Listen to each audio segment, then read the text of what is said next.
Hi everybody, this is Father Bill Holtzinger and this is your Friday Reflection. And as we approach this weekend, my mind starts going towards things of my past, things of coming, things of the future.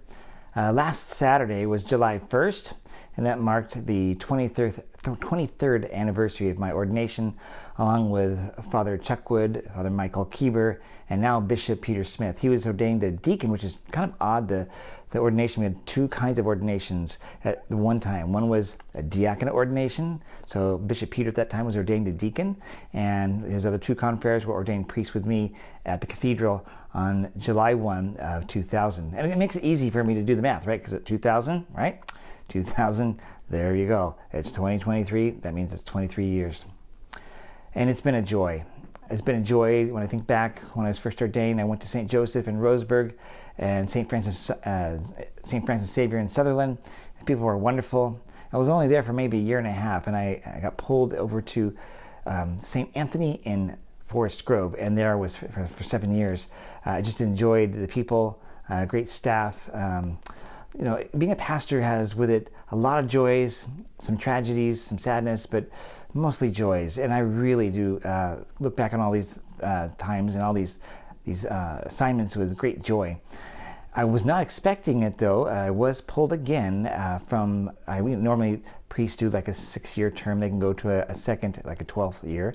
And I was pulled out of the 7th year after that to come down to Grants Pass area, where I was the pastor of St. Anne in Grants Pass, the missions of Our Lady of the River and Rogue River, and Cave Junction, which is St. Patrick of the Forest.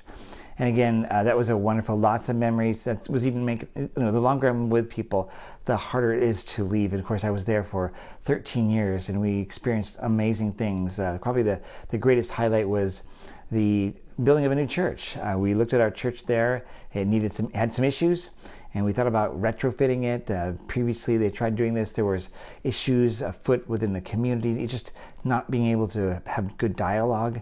But just things happened, and God did His thing to make that something that was, well, the timing was right. And so we didn't just retrofit the church. We raised the old church completely and built a new one. And that was an amazing thing. The person that helped us, that was part of the fundraising group, he told me, and I didn't believe him at first, that he said, we will get to know our parishioners better. We will become more friends. We will be a tighter church for this experience. And I thought, well, okay, yeah, sure. He's supposed to sell me this kind of a thought. Of course, that's what he's saying.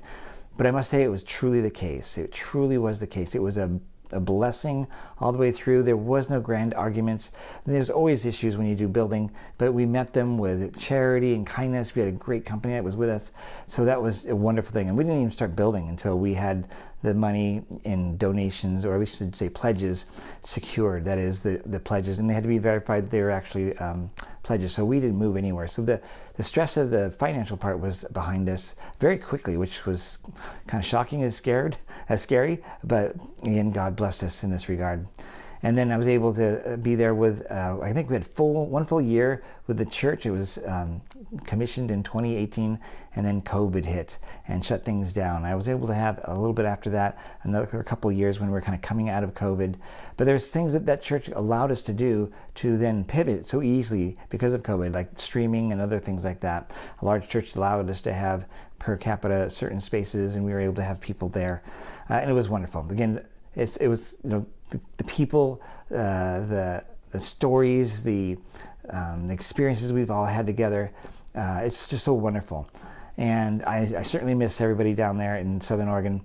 And then I was asked to come a year actually before I did to Holy Trinity. Father Dave Gutman, a beloved priest and a friend, had asked me the year before that he was looking into moving to Scappoose, and he wanted to recommend me to be his successor. And my immediate response was, Dave, a shepherd should never leave his sheep in the middle of a pandemic. And so he agreed. And so he waited another year, and things again churned through the cycles of the pandemic, and it started to ease up. And then I shared that I was open to whatever the Archbishop decided, and that was what the Archbishop wanted. So I left. I didn't want to go, but I also knew that I needed to follow where God is calling me to go. And so I'm now here at Holy Trinity. And again, it's a slow process of getting to know people. Again, wonderful people. The staff that we have here, just fantastic. Been here by myself as a priest for this year, when normally we might have a couple priests. That'd be myself and a parochial vicar. And as you might remember in my last videos, Father Anthony Wong Fan has come to us now, newly ordained, and now there's 2 of us. And so immediately things are changing. For example, I've got to shift my hand here. I'm holding a little tripod here for the camera. So just for example, the masses, in preaching, I'd be preaching and doing all of the matches, and Deacon Brett would take one weekend, which was a great help. And now we can start a rotation, which is great. Then I will preach one weekend, Father Anthony will preach another weekend, and Deacon Brett will as well, and we'll rotate that through. Meanwhile, of course, as priests, we will then shift to how we do the presiding of the masses. But that takes off some stress for me. That allows me to prepare a little bit better. And another thing it allows me to do is then be able to go, and also Father Anthony as well, see more people outside of the mass environment. That is homebound ministry. If there's people that need to be anointed who are sick, those kind of things. I'll be wrapped mostly in more than, say, Father Anthony in the administration, because that's what a pastor does. But he will be here to help us. He will be here to help with a lot of those things. That is to, he'll be the first call for anointings.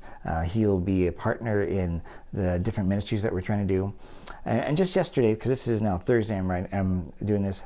Just yesterday and Wednesday, we had a staff meeting here at the parish house, which is where I'm at now, for the pastor's house. And we had a great discussion through the day about ideas for the future, things we want to work on, things that we've been doing well. And we do this each year, apparently. So it was really good for me to kind of hear where people were, how the year went, what things went well, what things were not as good as they'd hoped they'd be. And so we are now looking into this coming year for new things, renewing our sense of know, grow, and go. Because we even looked at that and said, well, is that something that's still with us? Is that something that's passé? And no, it's not. It is the way to be. That is to come to know Jesus, not just know about him, but know him deeply in a way that is transformative, constant, and makes us joy-filled, right? Something that is profound, gives us meaning. And then once we know the person of Jesus, we've had a personal encounter with him, then we need to continue with that. That's not enough. We need to grow further. When we first have religious experiences or a faith experience, a conversion, we're excited, right? But we need to know more and grow. So just knowing about Jesus is the first part. Then we are compelled often to then just want to know more about this person who we love so much. And that's what we're going to do. We're going to have more opportunities for a faith formation for adults. The Grow groups, I believe, are coming back, or the Grow group that's a weekly group will be coming back. We'll see what else we're going to do. There's a lot of things that are kind of idea land at this point. And that's going to be helpful. Those things are going to be helpful to us. I would like the staff to be more present on the weekends, for example. If we're a football team, when is game day, right? And imagine a football team that doesn't have everybody there. Not all the players are on board, right? Well, we want to make sure that we can see how we can bring all of the players, all of the staff that are in ministry to come to bear on the Sundays. Now we'll see how that works. Again, it's an aspirational idea. We have to look at this and calculate what that would mean. But I would love it that when you come to Mass and you have a need and you want to pray with somebody, that we have a prayer team ready for you. Or when you're walking out or even coming in and you want to register for something, we have somebody that can do that for you. And that wouldn't mean that you wouldn't need to go to the church office during the week, because you could be right there and be helped as you need. So those are just, again, aspirational ideas. We're looking at that. And I want to encourage you to pray for us when we are pondering on these ideas. We are continuing to reflect on the book, which is something called Rebuilt. This is something that Father Dave, Deacon Brett, and the staff many years ago read, and this is still fresh for us. We just want to renew it, relook at it, and go forward with some new things. And you'll just have to see what those are. Now this weekend is Father Anthony's first Mass that he'll preside at for a Sunday or for a weekend, and he'll be preaching. I'll be there as kind of a concelebrant just to make sure he doesn't get lost or something. I know that when I arrived, it was great to have Deacon Brett with me. So, I mean, I've done Mass many, many times, right? But when you're in a new environment, everything's kind of different. You might be a little bit nervous. Well, he's there, and I'll be there. Or he was there for me, and I'll be there for Father Anthony to make sure that, I've got his back, and he doesn't need to worry. Also, we'll be hearing from Sarah Doomer, our new principal, and she will be sharing some thoughts about who she is so you can get to know her. I think it's important that the school has a face that you can, somebody that represents the school, and the principal is, of course, that person. And you'll see her probably more in the coming parts of the year, especially when school starts, right? So keep all these things in prayer. Pray for this. Pray for a renewal. Pray for a continuing invigoration of our faith to know Jesus more deeply, to grow in that faith, and then ultimately, right, to go out. That's actually what the whole Mass is about, right? We come to receive the Eucharist, to be fed by the Scriptures, to be fed by the Eucharist, and then go out and share this good news with others. Well, that's it for now. I will hope to see you this weekend. I will be celebrating the Masses with Father Anthony, and I know of your support. There will be a gathering, hopefully after the Masses on Sunday, for him in the cafeteria. So I think there'll be like a cake or something. You'll hear in the announcements how that's going to work. I'm not sure of the details, but I know there was a meeting tonight about that very thing. So we'll just see how it goes. You were so grateful for all of you. You were so grateful to have me come here. I was so happy to receive your grace. Now I'd ask that you do that and welcome Anthony like you welcome me, and I'm sure you will. It'll be awesome. In the meantime, may God bless you, and I will see you this weekend. Bye-bye.